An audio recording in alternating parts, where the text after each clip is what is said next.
Мен Қойшығұл Ерғали 1973 жылы 6 январда Қызылсай елді мекенінде дүниеге келдім.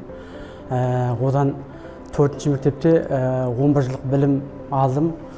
Одан 1990 жылы осы бай әкесінде U32 болды. 90 сол жылы осы мекемеге ученик болып кірдім. Содан мен 35 жыл болыпты. Бұған дейін жөндеуші болдым. Көптеген жақсы мамандардың қасынан білім алдым.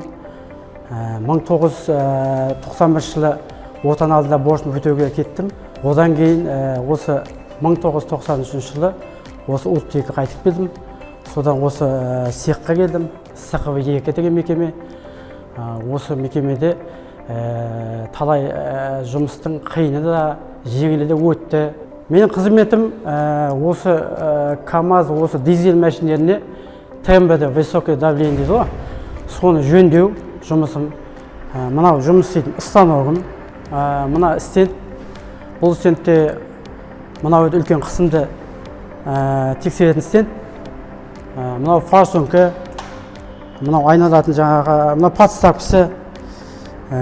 Сосын соңғы кезде мына техниканың новый не келуіне байланысты электронный барлығы насос және мынандай электронный форсунка.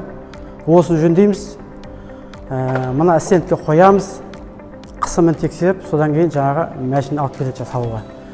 Молшыларға тек басымыз аман болсын, жанұясына тек тыныштық тілеймін, еліміз тыныш болсын, тек жұмыста жемісті болсын, тек соны тілеймін.